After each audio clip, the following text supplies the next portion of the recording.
Hello everyone, welcome to the second session of Personality Types.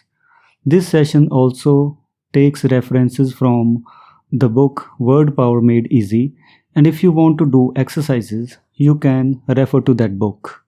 So let's start.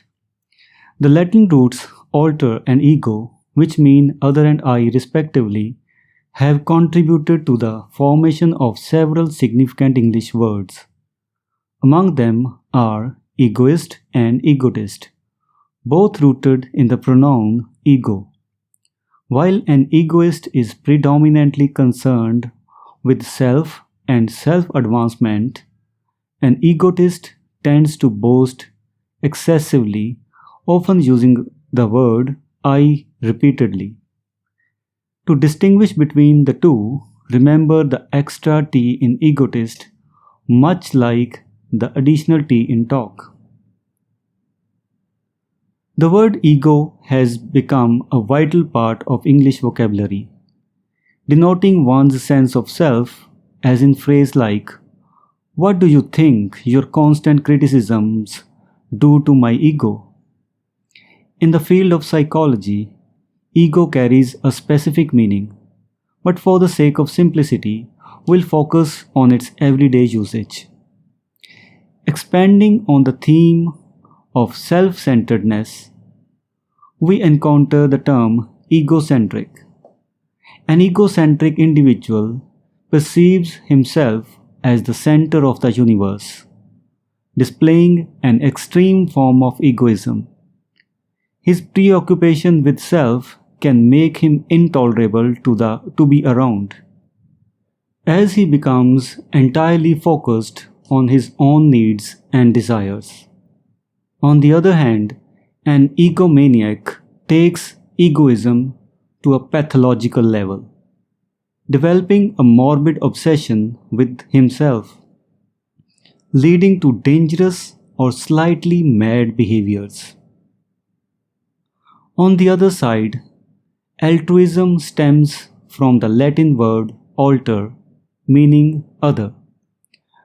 Altruism embodies the philosophy of selflessness and concern for others' well-being.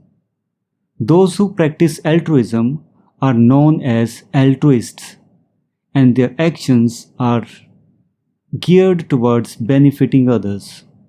Similarly, the adjective form altruistic describes actions that are selfless and considerate of others' needs.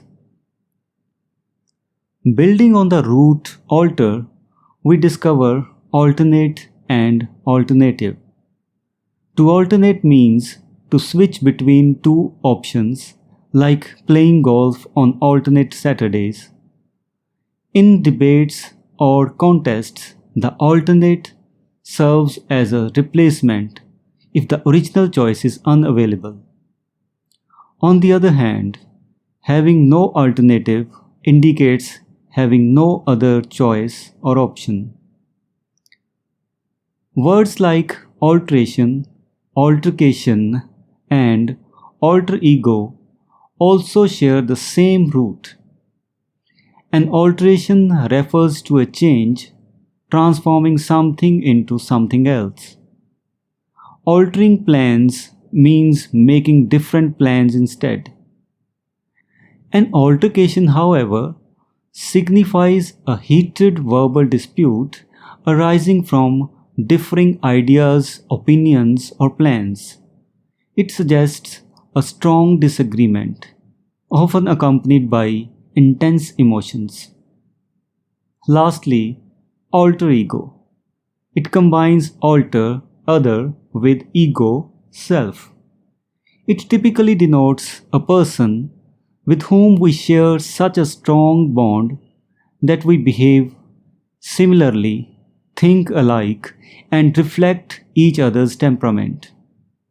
Essentially, an alter ego is like having another self or a mirror image in the form of a close friend or companion. In conclusion, understanding the Latin roots of these words provides valuable insights into the complex dynamics of egoism altruism, and human interactions. From egoism to altruism, and from altercation to alter ego, these words shed light on the intricate balance between self and others in our lives.